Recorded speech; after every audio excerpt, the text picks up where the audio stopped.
ಸ್ವದೇಶಿ ಬಳಸಿ ದೇಶ ಉಳಿಸಿ ಎಂಬ ಘೋಷವಾಕ್ಯದಡಿ ಸಾಫ್ಟ್ವೇರ್ ಉತ್ಪನ್ನಗಳಿಂದ ಹಿಡಿದು ನಿತ್ಯೋಪಯೋಗಿ ವಸ್ತುಗಳ ತನಕ ಸ್ವದೇಶಿ ಉತ್ಪನ್ನಗಳ ಬಳಕೆಯನ್ನು ಉತ್ತೇಜಿಸಿ ರಾಷ್ಟ್ರೀಯ ಆರ್ಥಿಕತೆಯನ್ನು ಬಲಪಡಿಸುವ ಉದ್ದೇಶದಿಂದ ಬೆಂಗಳೂರಿನ ಶ್ರೀ ಪರಿಪೂರ್ಣ ಸನಾತನ ಚಾರಿಟೇಬಲ್ ಟ್ರಸ್ಟ್ ವತಿಯಿಂದ ಭಾರತೀಯ ಮಾಜಿ ಸೇನಾ ಅಧಿಕಾರಿ ಹಾಗೂ ಕರ್ನಾಟಕ ಸರ್ಕಾರದ ಮಾಜಿ ನಿರ್ದೇಶಕ ಬ್ರಿಗೇಡಿಯನ್ ರವಿ ಮುನಿಸ್ವಾಮಿಯವರ ನೇತೃತ್ವದಲ್ಲಿ ನಡೆಯುತ್ತಿರುವ ಸ್ವದೇಶಿ ಜಾಗರಣ ಸೈಕ್ಲಿಂಗ್ ಅಭಿಯಾನ ಮಂಗಳೂರಿಗೆ ಆಗಮಿಸಿತು.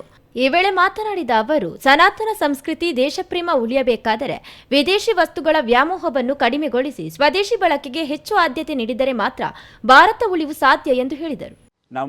ನಮ್ಮ ಸ್ವದೇಶಿ ವಸ್ತುಗಳನ್ನು ಉಪಯೋಗಿಸಿ ಖರೀದಿಸಿ ಇಲ್ಲಿ ಉತ್ಪಾದನೆಕಾರರು ರೈತರು ಅವರ ಆರ್ಥಿಕ ಸ್ಥಿತಿ ಹೆಚ್ಚಿಸಬೇಕು. ಆ ಥರ ಅವ್ರದ್ದೆಲ್ಲ ಆರ್ಥಿಕ ಸ್ಥಿತಿ ಹೆಚ್ಚಾಯಿತು ಅಂತ ಹೇಳಿದ್ರೆ ಭಾರತದ ಆರ್ಥಿಕ ಸ್ಥಿತಿನೂ ಹೆಚ್ಚಾಗತ್ತೆ.